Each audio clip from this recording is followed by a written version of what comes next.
जो एफआईज है हमारे, उन्होंने 2022 की स्टार्टिंग जनवरी से मई के अभी तक लगभग 1.5 लाख करोड़ की सेलिंग कर चुके हैं मार्केट के अंदर। निफ्टी 50 ऊपर से जो इसने हाई बनाया था अक्टूबर के आसपास 2021 में, वहां से 2900 साढ़े 2900 पॉइंट गिर चुका है। नमस्कार निवेशकों, मेरा नाम सार्थक है और आप देख रहे हैं जागरूक निवेशक। आज बात करूंगा कि कब तक गिरेगा ये मार्केट, क्योंकि काफी सारे लोग तो इसे जुआ, सट्टा बाजार ऐसे भी नामों से बुलाने लगे हैं। तो खैर वो तो उनकी मर्जी है, पर मैं आज शेयर करने वाला हूं अपना पॉइंट ऑफ व्यू, अपना एनालिसिस कि कब तक गिरेगा ये निफ्टी 50 और क्या ये अब हमारे लिए मौका है, ये एक बहुत बड़ा धोखा है। तो सबसे पहले खैर बात करते हैं कि निफ्टी 50 की।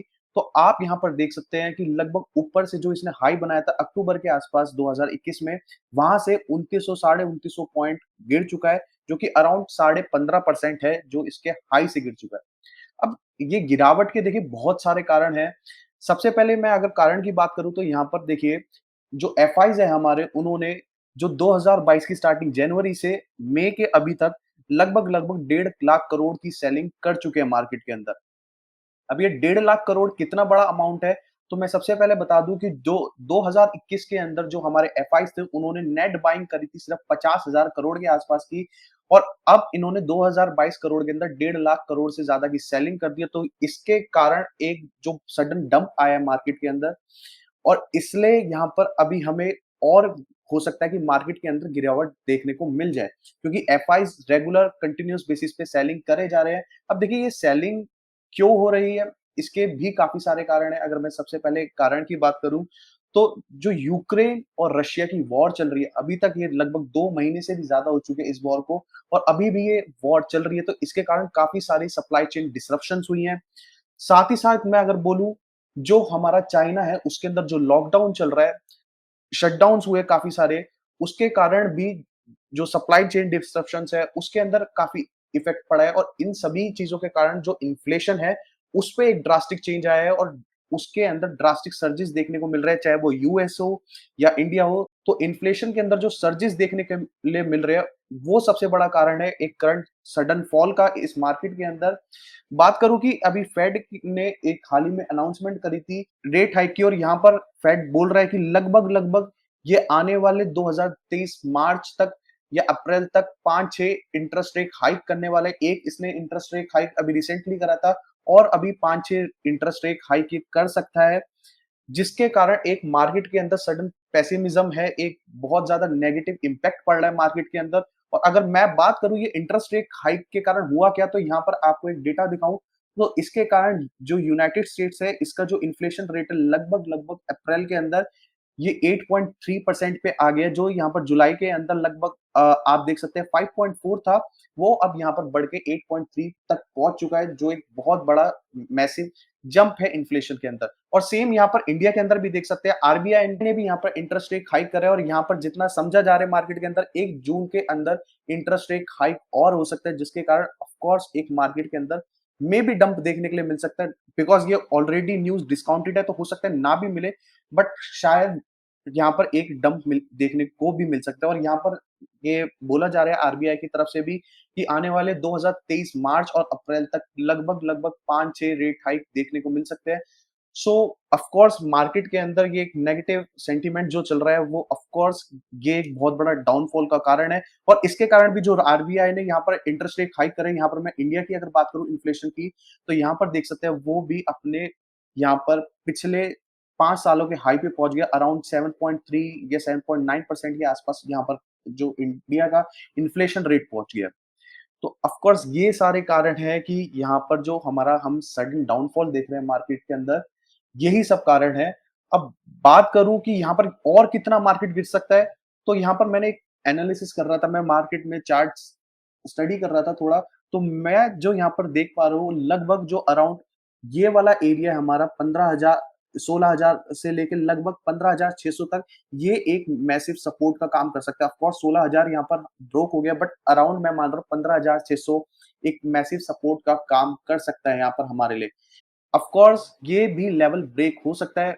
आई होप कि ये लेवल ब्रेक ना हो हम सभी इन्वेस्टर्स के लिए, बट अगर ये लेवल ब्रेक होता है, जो मैंने यहाँ पर आगे देख रहा था, लगभग यहाँ पर हो सकता है कि हमारा जो मार्केट है 14,800 तक एक बार देखने को मिल सकता है बिकॉज़ 14,800 एक बहुत बड़ा फंडामेंटल और साइकोलॉजिकल सपोर्ट है और अराउंड 14,800 के आसपास अगर मैं टॉप से बात करूँ, जो इसने अक्टूबर के अंदर टॉप बनाया था निफ्टी ने 18,600 का, वहाँ से लगभग-लगभग ये 20% करेक्ट हो जाएगा और इतनी बड़ी मार्केट के अंदर कुछ ऐसी न्यूज़ भी नहीं है कि जिससे मैं सोचूँ कि 20% से भी ज़्यादा यहाँ पर मार्केट गिर गिर सकती है।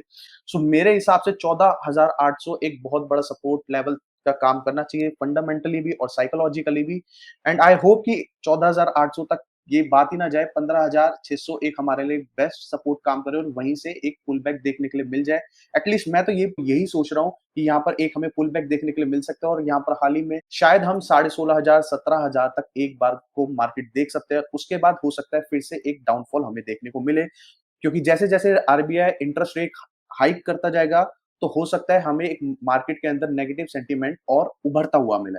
बात करते हैं यहाँ पर अब हम क्या कर सकते हैं? हम लोगों के लिए क्या अब ये मौका है या धोखा है? तो सबसे पहले यहाँ पर मैं आप सभी लोगों को कहना चाहूँगा कि जिन्होंने अभी तक मार्केट में बिल्कुल भी एंट्री नहीं ली है और सोच रहे थे कि मार्केट के अंदर एंट्री लेंगे सही टाइम पे, तो मैं यहाँ पर आपको हाइली एडवाइस करूँगा कि एटलीस्ट अपना 25 टू 30% ऑफ जो आपकी टोटल पोर्टफोलियो मनी होने वाली जो आप इन्वेस्टमेंट करने का सोच रहे थे, वो इस टाइम पे आप लगा सकते हैं क्योंकि इस टाइम पे ऑलमोस्ट आप देखिए अधिकतर कंपनी 40 से 50% कुछ-कुछ 60-60% तक भी ऊपर से गिर चुकी हैं।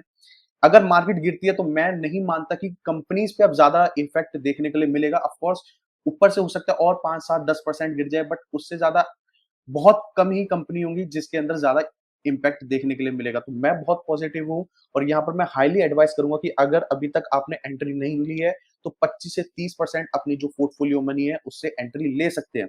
क्योंकि जो यहाँ पर वॉरेन बफे हैं, उनकी एक कोट है जो बहुत फेमस है कि be greedy when others are fearful and be fearful when others are greedy.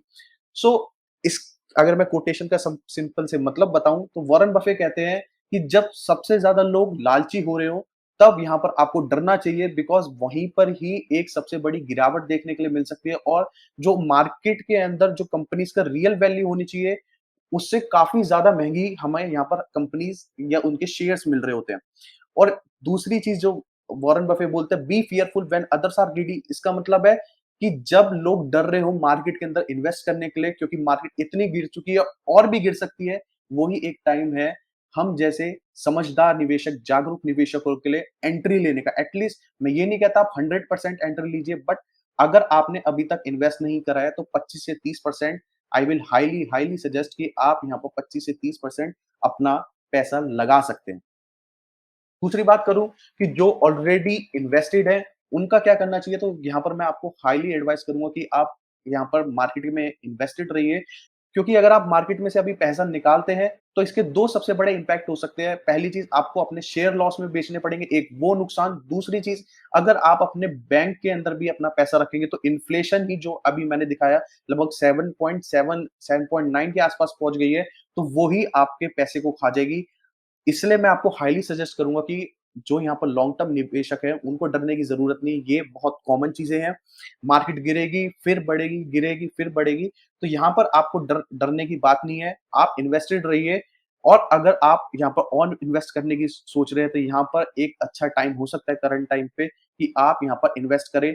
पिछली वीडियो के अंदर मैंने अपने 3 टॉप सबसे बड़े पिक बताए थे। अगर आपने वो वीडियो नहीं देखी है, तो वो वीडियो आप जाके देख सकते हैं। वो मेरे personally one of the top 3 picks हैं जो अभी मार्केट के अंदर बेस्ट रिटर्न आपको दे सकते हैं। तो इस वीडियो में इतना ही। आशा करता हूँ कि आपको यहाँ पर समझ में आया होगा मार्केट की ओवरऑल आउटलुक क्या है, क्या हमें करना चाहिए और क्या ये हमारे लिए मौका है या धोखा है। सो अगर ये वीडियो पसंद आई है तो इसको लाइक कर दीजिएगा। इस वीडियो को सारे लोगों में फैला दीजिए, जितने भी निवेशक हैं, जितने भी फैमिली, रिलेटिव्स, फ्रेंड्स हैं, उन सभी में फैला दीजिए, जैसे कि अगर वो भी एक इन्वेस्टमेंट करना चाहते हैं मार्केट के अंदर, तो वो एक वाइज़ डिसीजन ले पाए। और साथ ही साथ अगर अभी तक आपने इस चैनल को सब्सक्राइब नहीं करा है, तो सब्सक्राइब कर लीजिएगा ऐसी ही सब वीडियोज़ के लिए। डीमैट अकाउंट नहीं खुलवाया तो बेस्ट लिंक्स आपको नीचे डिस्क्रिप्शन के अंदर मिल जाएँगी अपने डीमैट अकाउंट खुलवाने के लिए। तब तक के लिए देखते रहिए जागरूक निवेशक, जागरूक बनिए, सफल निवेशक बनिए।